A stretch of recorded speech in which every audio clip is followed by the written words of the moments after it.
There are gory images and videos of our young sisters in the Gulf and in Arabia and such countries who have been dragged there because of servitude, and they are really undergoing very deplorable conditions as they try to earn a living. This continent continues to lose so many young lives in wars in Sudan, in Somalia, in DRC, in Mali, in Burkina Faso, among other countries. Allow me, with all respect, to request Your Excellency and all the delegates herein to stand up and observe a moment of silence for all the young souls that we have lost, not just in Kenya, but across the continent of Africa.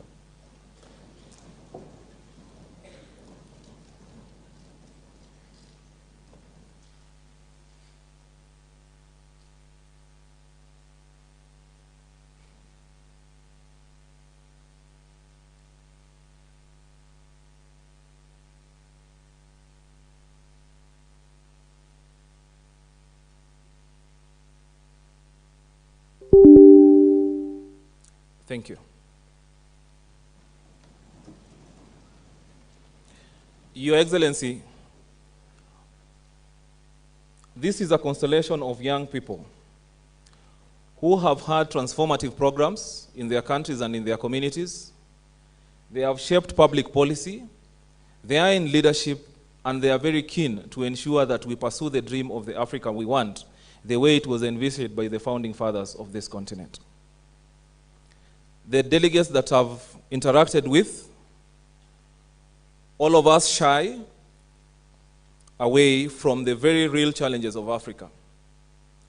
They are optimistic, they are solid, and they are fervent with a fire burning in their belly to cause progressive change in their nations and across the continent. Indeed, they are honest about what needs to be done and what their role has to be to achieve this. And they are overwhelmingly keen to stand out to be counted and make that difference.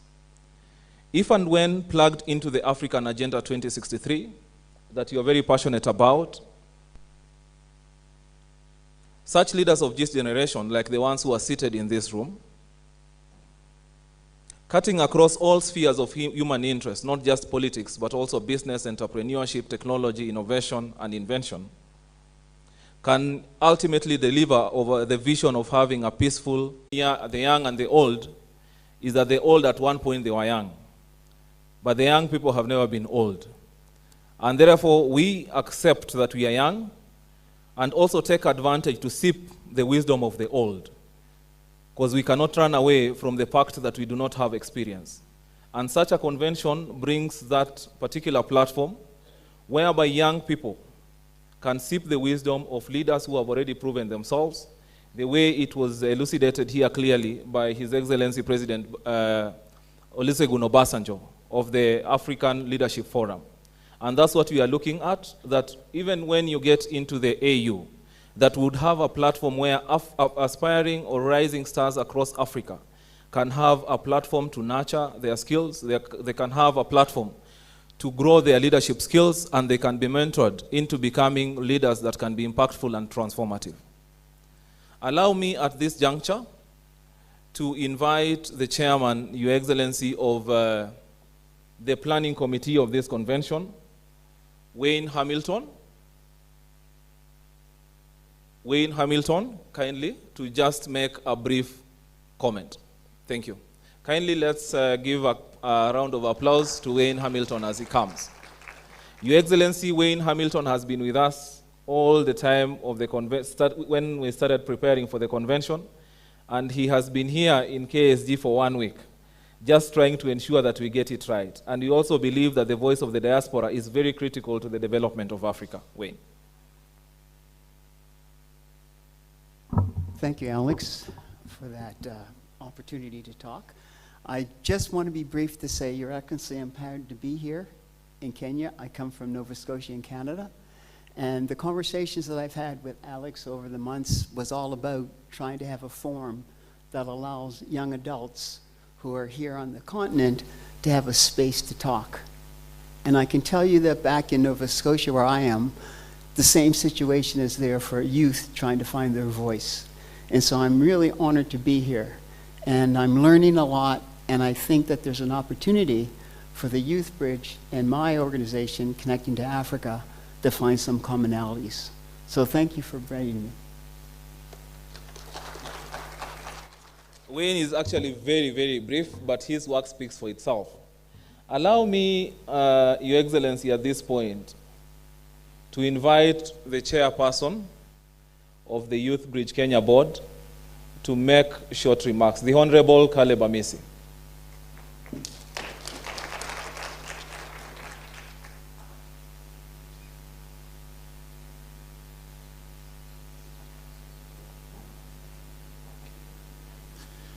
Thank you very much, Alex Matere, and good evening, everyone. You are so silent, or you are consuming wisdom.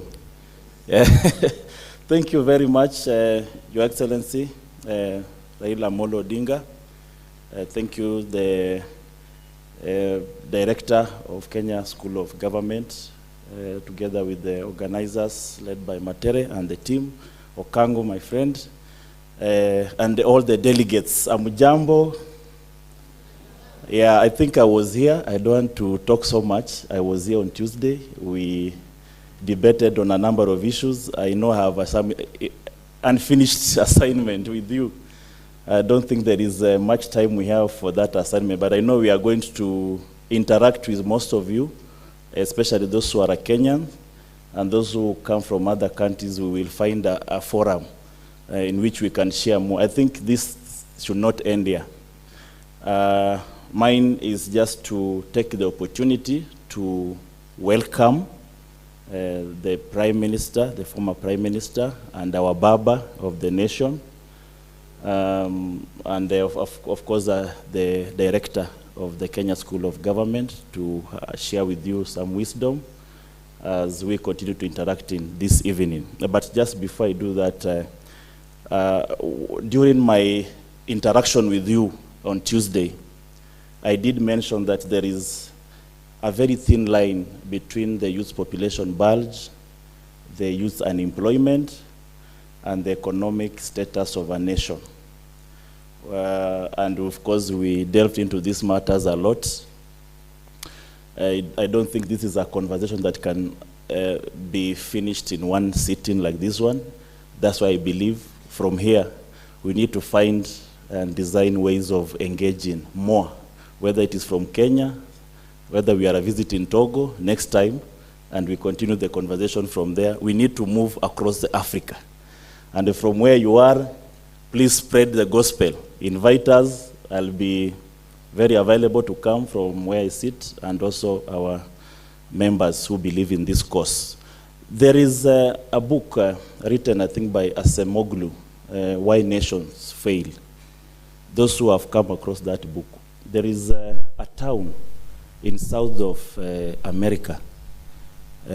One part of the town is called Arizona. The other part is called Sonora. If you go to that sector, the Sonora falls in Mexico. Arizona falls in America, USA. They are separated by just a fence. And you will see the living condition of Arizona and Sonora, they are like day and night. Why? Because in Arizona, the living conditions are high life expectancy. Education is free. There is free or affordable health care. Infrastructure is well taken care of. Water, electricity is in plenty. A town separated by only a fence. On the other side of the fence, Sonora, that falls in Mexico, it is completely opposite. Everything is deplorable. Infrastructure, from water, and you can imagine they are separated by a fence. So you look, the writer of this book looked at why that a town where one sector is separated by only a fence, people are living completely different life from the other one. Then he discovered that in Arizona, the government put in clear institutional framework, bureaucratic institutions. There is no theft of public funds. There is democratic institutions that take care of leadership succession. There is clear institutions that manages resources without corruption. And on the other side, everything I've said is there. And I think that is the problem of Africa in a nutshell. And once we solve the institutions, the bureaucratic institutions of our various countries, we look at resource mobilization, economic emancipation. Once we get the resources, how do we utilize? When we ever address that issue of institutional framework to avoid plunder of national resources and the clear institutions and bureaucratic institutions that will make sure that education is free, water is provided, electricity is provided, healthcare is affordable or available, that is the time I believe we'll have solve a half of the problem of the youth population bulge and unemployment. I want to take this opportunity, ladies and gentlemen, to invite the host, a person who has been kind enough to give us these premises, the Director General of the Kenya School of Government. Welcome. Give him a round of applause. Thank you so much, Mheshimiwa. His Excellency, Right Honorable Raila Odinga, we call him Baba in Kenya, the only one. Honorable Caleb Amisi, Kenya School of Government Council member, Mr. Ezekiel Owor, ED, and other invited guests, great people, good evening. Amjambo. Your Excellency, today indeed is a great day for Kenya School of Government fraternity. Indeed, we are privileged to have you around this evening, Your Excellency. Let me from the beginning say that Baba was once a student in this school when it was Kenya Institute of Administration in 1970s. And in fact, we are privileged to have him here today because he attended one of our very senior program called Senior Management Course number 50 in 1970. I promised him that I will get a photo of him and the team then, so that then we place him somewhere when next year he will be announced as the chair of African Union Commission. Then Baba will come back and launch Africa School of Government, which will be the Kenya School of Government becoming Africa School of Government. Remember, that is what I promised you. Your Excellency, that is a promise from Kenya School of Government to you because since you will, by grace, God, graciously, you will become a chair of Africa Union Commission. Your Excellency, in your honor, Kenya School of Government at that time then will envisage to become the Africa School of Government, so that then from where we are, under able leadership of our council members and ourselves here, will then drive the Africa Agenda 2063 and realize your dream, because the Africa we want, Your Excellency, is your dream. Because in 1970s, His Excellency Right Honorable Raila Odinga also started in Kenya the conference called the Kenya We Want. Your Excellency, if you remember, those are the good old days where then we reflect on the kind of the Kenya that we want, including the inclusive Kenya, where then the youth are also felt and appreciated and recognized. And that is basically what today our young leaders are asking. Your Excellency, basically what our young leaders today in Kenya are asking, they are asking only for a very simple thing: accountability. Accountability for our action, accountability for the resources that was or is allocated to the institution. Is as simple as that. If you then showcase the results for the resources allocated to you, then it's as good as done. And then taking into account these young leaders. Your Excellency, every year, Kenya School of Government receives from Public Service Commission a group called interns. And these are a group of brilliant young leaders in their various areas of specialization. every year I keep on challenging them that if you are in ICT, for example, please give us one innovative idea in Kenya School of Government. And let me say here, Your Excellency, that they have done such a marvelous job in Kenya School of Government, because for the period they are here for 1 year, quite a number of them who are especially in ICTs, they came up with quite a number of innovative ideas, and some of them we've absorbed them, and they are here. And some of them, for the next 6 months, 3-4 of them, Your Excellency, will be in my office to support my agenda, because they have such a great idea. And those are the kind of leadership that we want to offer. Your Excellency, the whole bit of challenges that today we are facing is what you said many years back, and I quote what you said, that what has happened in the past is a lot of good policies that have been developed on paper, but you find that they are not implemented. So there is a disconnect between rhetoric and practice, and that is what His Excellency, Right Honorable Raila Odinga said many years back, and that is exactly what is happening today. The disconnect is between the practice and the rhetoric. What we are saying is that we have policies, but they're on the paper. What our Gen Zs are asking is that implement those policies so that then they affect them positively, because what they're asking for essentially is all about the accountability, and for sure that is basically what we are looking for. To Your Excellency, at the Kenya School of Government, we appreciate them, we celebrate them, we work with them, and as a result, we are in the process of setting up a youth empowerment, coaching, mentorship, leadership center in one of our campuses, so that then we build their capacity.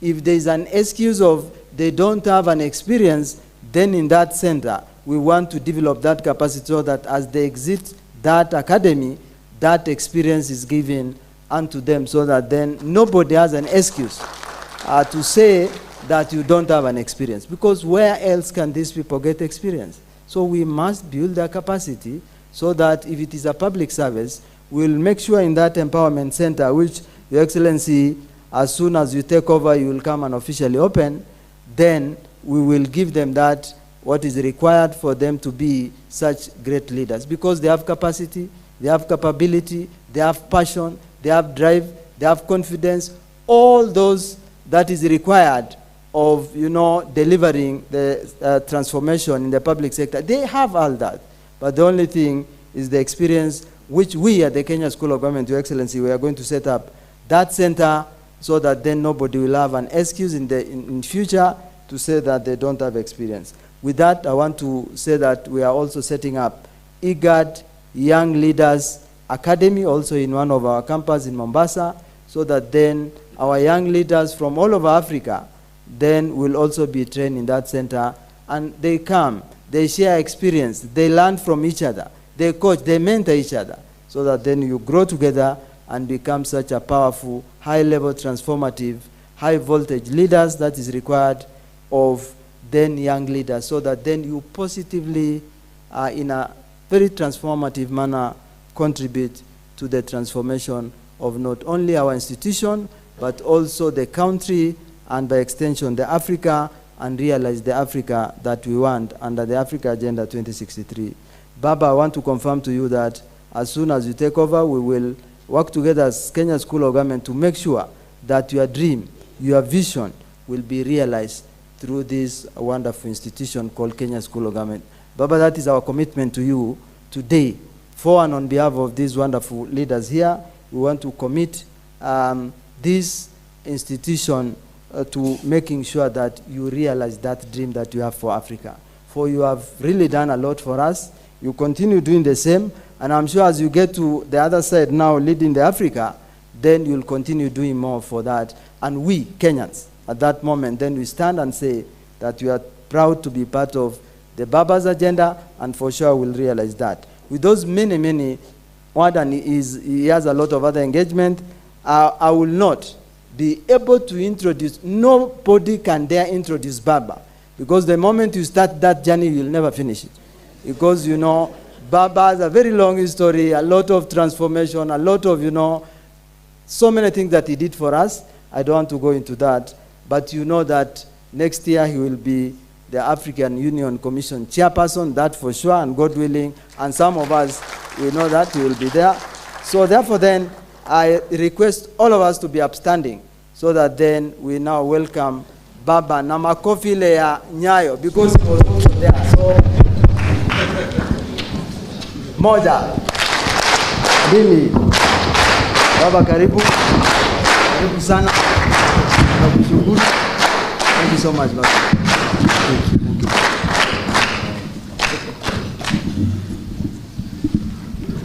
Haya. Thank you. You may be seated.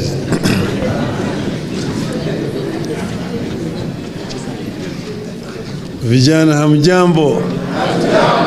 Hamjambo tena. Thank you. Asanteni sana. The leadership of Youth Bridge Kenya, the director of this institution, Kenya School of Government, visitors who have come from other countries, other parts of the continent of Africa, and Kenyans who are here, comrades. I am very delighted to have opportunity to be here this afternoon. I'm accompanied here with a friend who is also a staunch member of Azimio La Umoja One Kenya Coalition, Mr. Francis Mwangi. Yeah. We call it Mwangi wa Azimio. Yeah. Yes. Now, I'm very grateful to have opportunity to come and meet with the young people. When I see the youth, I see the future. The youth represent the future. And that's why a country cannot grow without growing the youth. As you have been told, I say that the difference between the old and the youth is that the old have at one time been the youth, but the youth have never been old. So they don't know what it means to be old, but the old know what it means to be the youth. So today, you are a young, you used to be called young tax. Today you are old tax. Tomorrow you are also going to be old. So what is important is what you do with your youth when it's still there. But you cannot actually transform your youth unless the society gives you opportunity to do so. I'm happy that my old friend, the General, Oga, Baba, was here yesterday. I am actually a graduate of African Leadership Forum, which is the institution that he started to mentor the African youth. So we were mentored properly. He took us to his institution and he spent initially 1 week interacting with then retired presidents, the late Kenneth Kaunda, General Toumani Touré, who had been the president of Mali twice, and late President Buyoya of Burundi. And they mentored us how the challenges that you face if you're in a position of leadership. You should have asked the general when he was here yesterday, who is the God? You know, told God is a Nigerian. God is a Nigerian. And did you know why? You ask them, you know, Nigeria had a very nasty experience in independence. But one time, one of the worst periods in Nigerian history was when somebody called General Abacha took power in Nigeria. This Abacha was a very bloody person. He killed so many people that was actually nicknamed the Butcher of Abuja. The Butcher of Abuja. Then they say that one evening, Nigerians went to sleep, hoping that tomorrow that they would wake up again to one of those bloody days. But they had prayed. But in the morning when they woke up, they found that God had actually gone to Asorok. Asorok is the state house in Ghana. And he invited Mr. Abacha to go and be his guest permanently in heaven. So they say God is a Nigerian. It had the prayers of the Nigerian people. Okay? I'm also accompanied here by my daughter, Winnie, who is, I don't know where she is. She stepped out. She stepped out. Somewhere, I'm told that she is a millennium. Millennial, she's not a Gen Z. But let me begin now by expressing my deep appreciation of the Pan-African Youth Convention and our hosts, Youth Bridge Kenya, for the invitation to this great event. I find meetings like this very inspiring, as they provide perfect opportunities to meet with young people and to hear directly from them. I see this as an opportunity to get new ideas. More importantly, meetings like this indicate the extent to which young people are rising up to carve their space and summon us to their event so that we can share ideas and the possibilities of Africa's tomorrow. It used to be the other way around.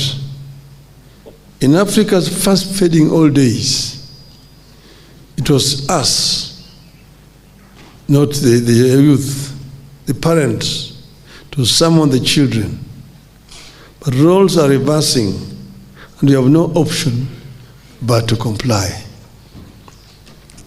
There could not be a better time for Africa, and Kenya in particular, to be talking about the youth and their views and the role in our society. Let me state from the outset that I have always been and I remain a firm believer in the potential and power of the young people to shape the future of Africa. I know firsthand that many of the great developments that have been achieved in Africa, including here in Kenya, were pushed and forced by the young people. Without fear of doubt or doubts, I can state categorically that I am honored to have been a key player in the youth movements that transformed Kenya into a democracy and open society of sorts in my years of youth. By age, Africa is an extremely young continent. Today, around 60% of Africa's 1.5 billion people is younger than 25 years. More than a third of Africa's total population is between 15 and 34 years old. It is therefore obvious that the solution to some of the greatest challenges facing our continent lies with the youth. The youth live with those challenges, and they are expected to resolve those challenges as we move forward. So I've said that the youth is a potential. If you empower them, if you don't empower them, they become delinquents, drug addicts, thieves, and criminals. But if you empower them, with the knowledge, access to knowledge, and access to opportunities, then they become a very powerful force for wealth creation in a society. But the youth will not be able to provide solutions to our problems unless they are empowered. As a leader, I remain deeply committed to overseeing a continent that provides opportunities for our young people. I'm committed to ensuring that the youth are change agents today as they make their way to being leaders of the continent. To this end, I believe we have the responsibility of ensuring that our boys and girls get equal access to education, that we give them skills to strengthen their leadership in every aspect of society, including business, academia, civil society, and politics. I believe that Africa has the responsibility of providing our young entrepreneurs and would-be entrepreneurs with the capital and networks to grow businesses and pursue innovations. In other words, we have a responsibility to help the youth help themselves and our continent. We are currently in the era of pursuing Africa's renaissance. The term renaissance itself evokes a rebirth, a renewal of spirit, and a resurgence of greatness. This is precisely what Africa needs in the 21st century. No segment of any population represents the rebirth and renewal of spirit better than the youth. In their hands lies the power to transform challenges into opportunities, to harness innovation for sustainable development, and to drive social change that benefits all Africans. The African Renaissance we envisage is not merely an economic or political ambition. It must also be a cultural and intellectual awakening. It calls for a reclamation of our heritage, a celebration of our diversity, and a commitment to unity amidst our differences. As leaders and stakeholders, we have a responsibility and duty to listen to the voices of our youth, empower their aspirations, and provide them with the platform they need to contribute meaningfully to our shared future. Their energy, idealism, and determination are the driving forces behind the resurgence of Africa on the global stage. We have a duty to harness this potential, nurture their talent, and jointly embark on a journey towards an African Renaissance that leaves no one behind. But our young people must not just rely on their adults to help them deliver Africa's future for their dreams. Our young people must learn to work together, learn from one another, avoid the divisions of the past, and be the change they wish to see on the continent. As young people, there's a very solid foundation and tradition to build on. The foundation and tradition are the joint efforts and sacrifices of older generations of Africa's founders who led our continent to independence, which did not come easy. We got where we are today by working together and imagining a future. They may have fell short of their own aspirations, but they did lay a firm foundation on which you can build new plans for a perfect continent. You have come of age in an era of breathtaking change. You have come of age in the age of technology and an interconnected world. Today, the world has become a global village. When I was living in Europe, a letter, it's called surface mail, would take 3 weeks to arrive. Then came the email, the airmail. It would take 1 week to arrive. Then came the express airmail, 3 days. And you are very surprised, you are very happy that it has only 3 days. Then came the telex. And then came the fax machine. And then came the mobile phone, analog. And then now here, today we are. The world has become truly a global village. Just within a very short period of time, in my lifetime. So these are fundamental changes that have taken place. I encourage you to resist attempts to isolate the continent in a globalizing world. I encourage you to ignore the notion that the world is controlled by forces that you can't overcome and control. I encourage you to immerse yourself into this world with a view to taking complete control of it for the sake of Africa. You must take a longer and more optimistic view of the world, guided by our resilience as African people. Africa is the richest continent on the surface of the earth in terms of resources. Yet it is a paradox that the richest continent is also the poorest in terms of the living conditions of its people. But this is a situation that we can change. It is possible to change this situation.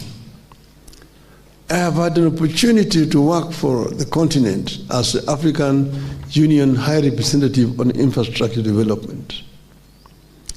It gave me a first-hand opportunity to understand our continent, its peoples, and its challenges. There we were dealing with major infrastructural projects which have been conceived by the African Union. The highways, trans-African highways, Cape Town to Cairo. That project was coined by a white South African, Sir Cecil Rhodes, over 100 years ago, to build a highway from the Cape Town to Cairo. Up to today, that highway has not been built. There's still missing links to it. Another one is from Tripoli to the Cape, which is also there. There are several missing links which has not been completed. Another one is from Dakar in Senegal through the Sahel to Djibouti. Another one is Dakar to Lagos, Lagos to Mombasa, which has also not been constructed. Then you have got Trans-African high-speed railway network. One from Beira in Mozambique all the way to Walvis Bay in Namibia. The other one is from Lagos along the coast to Cotonou in Benin, to Lomé in Togo, Accra in Ghana, to Abidjan in Côte d'Ivoire, all along to Guinea, to Mauritania, to Morocco, to Algeria, to Libya, Tunisia, up to Cairo. And then another one, which we had coined from here, Lapset, Lamu Port, South Sudan, Ethiopia Transport Corridor. But then as AU, we modified. To go Lamu, one branch will go to Ethiopia, the other one to Juba, and then to Bangui in Central African Republic, then to Cameroon port of Kribi, to create a land bridge that links the Atlantic Ocean to Indian Ocean, and then opening up the interior, the landlocked countries in Africa for trade. The labor goods coming from the east, from Japan, from China, from India, from the Middle East, to come to Lamu, and then by train transported across to those countries like South Sudan, North Sudan, Chad, Niger, Congo-Brazzaville, up to Nigeria. Because the African Union had come up with African Free Trade Area agreement. But how does Africa trade with itself without proper infrastructure? Here you're in Kenya. Between Kenya and a country called Central African Republic, there's only South Sudan. But how do you get your goods to Central African Republic? How do you get your tea from Kenya to Central African Republic where they don't grow tea? You have to find a ship that will go down Cape Coast and go up along the coast, Namibia, Angola, up to Cameroon, and then pick it from Douala by road to Bangui in Central African Republic. The French and the British are much faster there than you. That's why in Bangui, in Central African Republic, they drink Kenyan tea, Christian as English breakfast tea. But if you do the proper infrastructure, you can reach there. Only South Sudan is between you and Central African Republic. There are several others. We are dealing with high speed fiber optic network that will link several African capitals so that communication is easier. We are dealing with open skies, how to make the air transport easier across the continent of Africa. At the moment, air transport is so expensive in our continent. Why? Because they don't have a proper air control system. Each country has got its own individual air traffic control system. So if you want to fly from here, you have to pay overflight fees to several countries you're going to go across. From here to Lagos, so many countries. Yeah, the other day I was going for a funeral of a president of Namibia, and we chartered an aircraft to drive Nairobi to Windhoek, Namibia. You have to get clearance from Tanzania, from DRC, from Zambia, from Botswana, and Namibia. We were spending 3 hours on the ground at Wilson Airport because we did not have clearance to fly over Tanzania. At that time, I was stranded in Dar es Salaam trying to get to Niamey in Niger.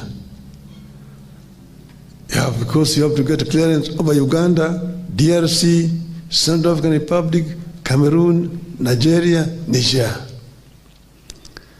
You don't need those kind of things in Europe. Because they have got one standardized air control system that gives you clearance and you can fly over all those countries in Europe. And it is cheaper. These are some of the things which can be changed, and we are dealing with this. Then we are dealing with energy. Energy is so expensive on the continent of Africa. You go to a place like the Gambia, it costs you 38 US cents per unit. In some other places in Europe, it is 2 cents. How can you compete with those who are producing energy at 2 cents, yet you here are buying it at 38 cents? Yet Africa has got abundance of energy source, particularly what you can call green energy.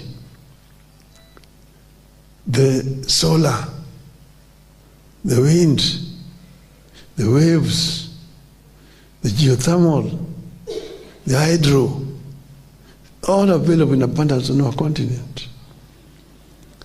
How do we make use of it to reduce the cost of energy so that it's accessible to most of our people who live in rural areas and be able to create industries in rural areas? Those are some of the challenges that we're dealing with. We're dealing with other issues of trade, to remove non-tariff barriers that are there, being put artificially by states that make it more difficult to trade across the continent. These are some of the challenges that we have on our continent. But Africa has a future because we have a youth, and we need to reap the youth dividends. Today, African youth are dying on the ships, trying to reach greener pastures in Europe. The people are escaping poverty from Africa. We must reverse this trend by creating more opportunities in the continent, so that our people do not have to flee from their own homes looking for opportunities which are not available here. Make those opportunities available on the continent of Africa.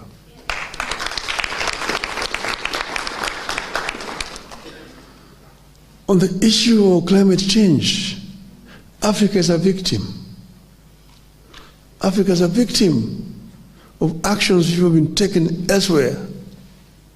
The emitters of carbon monoxide that is creating global warming are elsewhere. Africa is a victim. But Africa, first, we cannot just stand here and say we are a victim and we are doing nothing. We need to do something ourselves. But secondly, we must now also negotiate much more firmly with these offenders so we get proper compensation for actions which have been taken outside our continent. You can see today Africa is suffering from floods and droughts, alternating. Floods this year, recently floods in Kenya, drought in southern Africa. When it becomes floods there, it's drought here in Kenya. Africa is suffering. And there's also desertification, which is coming. The Sahara is spreading south. How do you stem this tide? We need to stem this tide. And these are the reasons why I've offered myself to go and become the chair of African Union.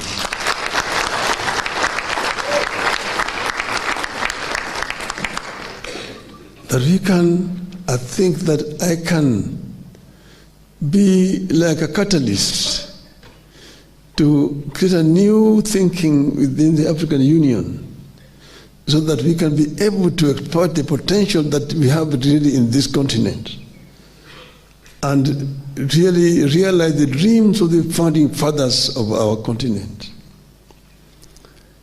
Dreams of Osagie Kwame Nkrumah, Gamal Abdel Nasser, Ahmed Sékou Touré, Modibo Keïta, Mwalimu Julius Nyerere, Nelson Mandela,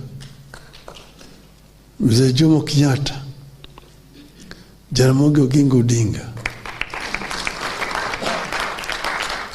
Ahmed Ben Bella. I can mention them. These were people who had foresight, who wanted Africa to be united. Kwame Nkrumah said, Africa continental government now, today. 61 years later, we are still where they started.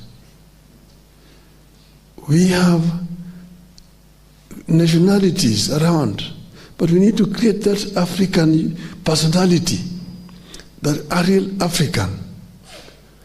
Africa has been exploited over the years. Relics of exploitation are there. But it should not sit and continue to be just lamenting. But we cannot also forget the injustices which have been made against our people in the past. And therefore,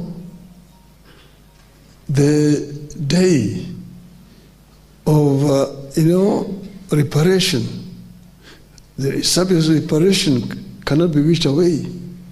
It must remain a subject on the table as we move forward. But let us also create our own wealth in this continent. So I conclude by telling you the story of the African lion.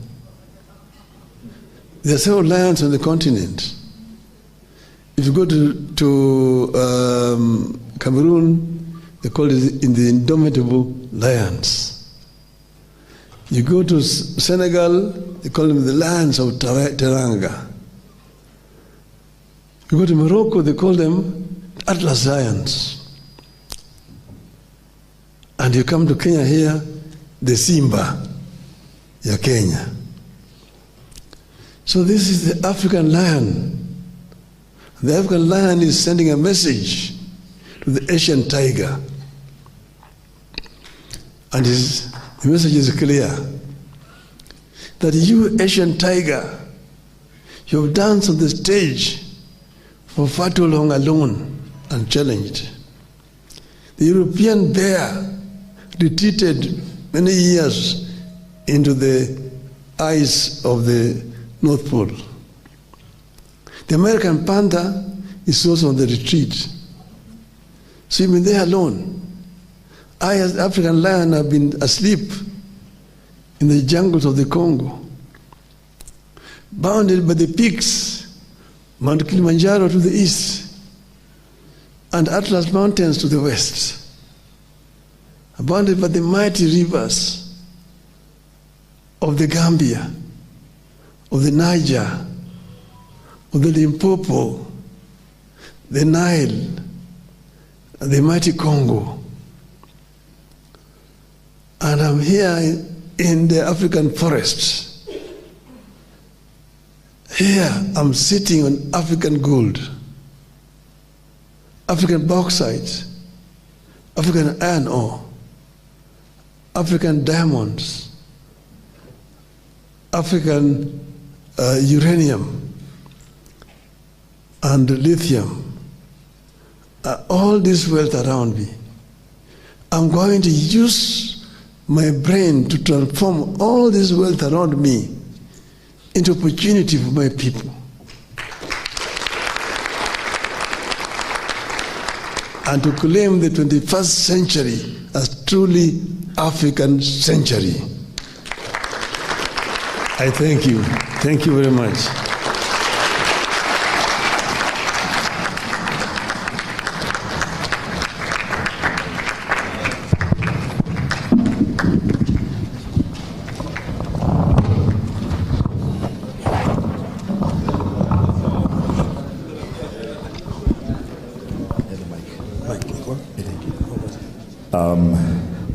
Your Excellency, you always amaze me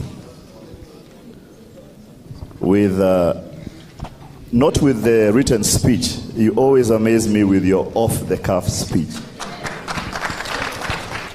And I've watched you carefully. Sometimes I used to think that you have it on a note somewhere, but every time, even when we're in the field somewhere, you still manage to do that. Ladies and gentlemen, for people our age, that's a great feat. You can bear with me. Your Excellency, I will request that just for the next few minutes you indulge us. I think, do we have anybody who would like to ask a question? Yes. Okay, students. All right. So I'll come round. I will only allow 3 people. And because I'm gender sensitive, it will be the ladies, 2 ladies and a man. All right? Make it short and relevant and factual. What are our rules? Short, relevant, and factual. All right? So let's do this. I'll choose one. All right, you're about to fly out of the seat. Let me come to you. All right? So make it short, relevant, and factual. Tell us your name, where you're from. Yes, please. And maybe I'll listen to your question before you ask so that we don't get ourselves here with... oh, you have notes? All right. So what is it about? I'm serious.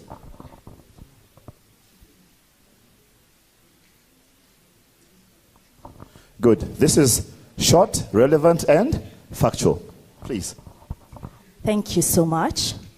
Baba, Honorable Raila Odinga, and all distinguished leaders present. How are you? My name is Sofina Merino, a consultant on youth and leadership in Africa. Now, one thing for sure, we cannot downplay the significant role mentorship plays in leadership development.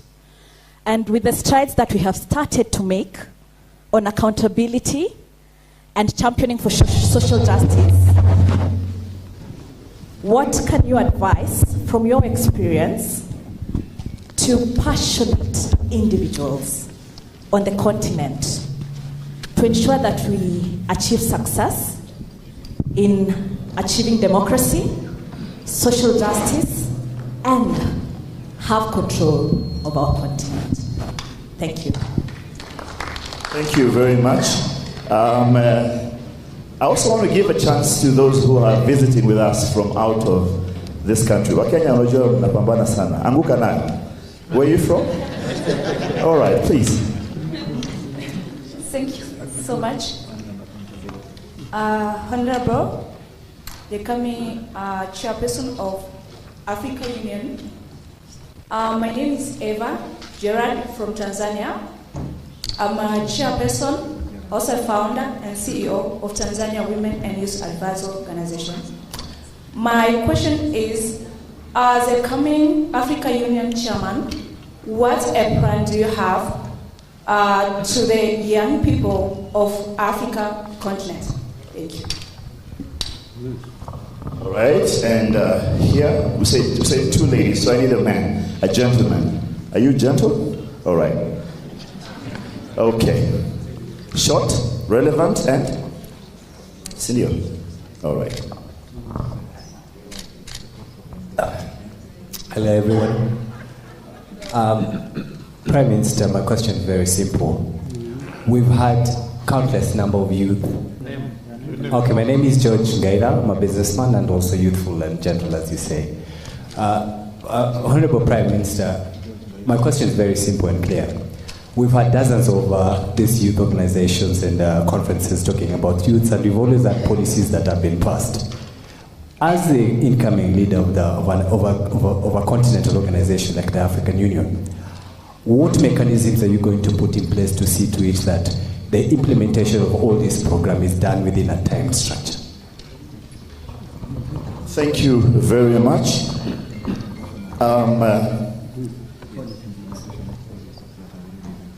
As His Excellency prepares to take the questions and give us answers, I'll shortly be calling a few people to receive some awards. As I call you, you'll just come to the front, you'll receive your award, we'll take a picture, and you'll go back to the seat. Immediately after, the DG, KSG, has organized for us a cocktail right outside there. We shall have it, and then all of us shall go down to have our meal tonight. Baba, if you're ready, I'm ready. Thank you. Sophie, democracy, social justice, and accountability, what you call good governance in the continent of Africa. As you know, there are challenges. Africa is not uniform. There are countries which are much advanced at different stages. There are those which are still emerging. The others which are still under dictatorships and even military rules, as you know. So it is not a uniform thing, but you know that AU had passed a resolution to silence the guns by 2020. That was basically just a wishful thinking. Because as you know, guns are still very much allowed. You go to the Sudan, you go to Somalia, you go to many places, guns are still very much there.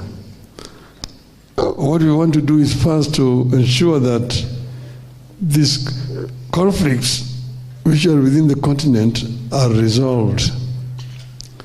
There is a fund called the African Peace Fund, but not much has been put into that fund. When I go there, I want to ensure that that Peace Fund is increased, and that we have also a standing force that will help to enforce peace within the continent. Secondly, of course, we have a standard of good governance. And this standard, just like the European Union, first does what they call due diligence for a country to qualify to become a member of the European Union. This is something that needs to be done, even within Africa, so that you have a common standard that all these countries are aspiring to achieve, so that there is what you call freedom of speech, freedom of expression, and also there's social justice within these countries, and you deal with issues of accountability. Because without this being there can be no development. You can have all the good plans, but if you don't have a proper institutions and proper structures within the country, there will be a problem. There is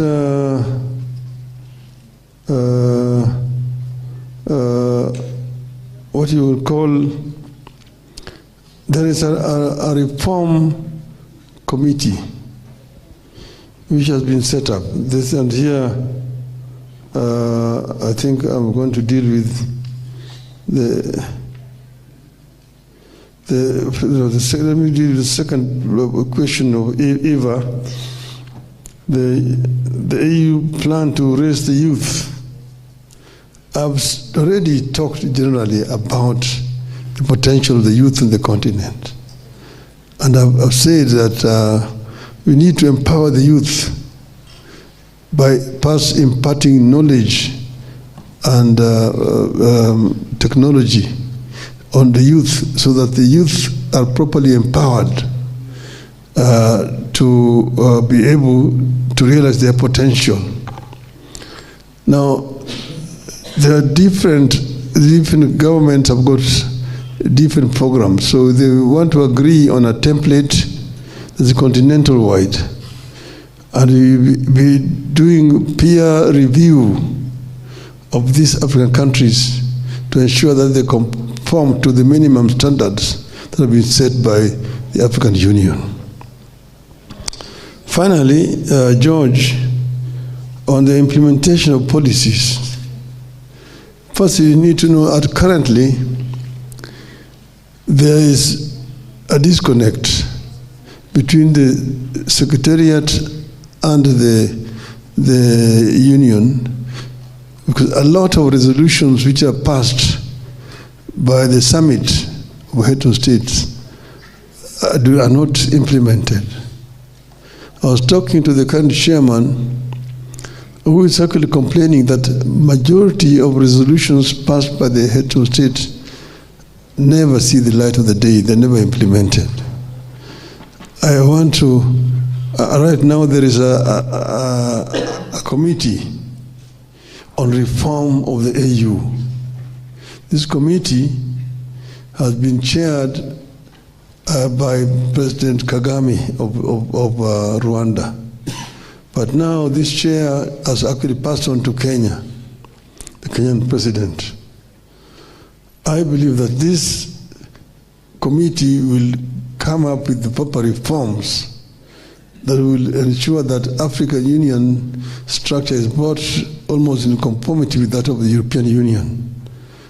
And that will make it much easier to ensure that resolutions that are passed by various organs of AU actually are implemented fully.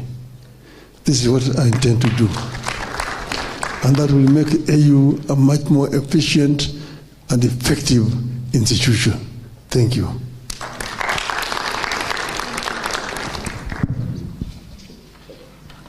Hello. Thank you very much, Your Excellency. We are grateful. A round of applause, ladies and gentlemen. And once again, my name is Ambassador Thomas Kwaka Omolo, also known as Big Ted. I'm the immediate former Consul General for Kenya in Los Angeles. I just got home a few days ago, in case the accent confuses you. In case it confuses you, anguka na? Anguka na. Although Kenyans move on so fast, we haven't even learned how to go there properly. You guys already have brought something else, you know? And I'm sure this one will go that way. But that's Kenya for you, and that's Africa for you. Bright, brilliant, healthy, live, you know, just bubbling and blowing up on the Sims. Africa, let us tell our story. Remember what Chinua Achebe said, that until the lion learns how to write, all the stories of the hunt will only glorify the hunter. Understand that all the stories you've read, all the books you read in school, were written by the hunter. That is why we must write our stories. Ladies and gentlemen, we want to start today by honoring a few individuals who have been shining lights and who we shall continue leaning on.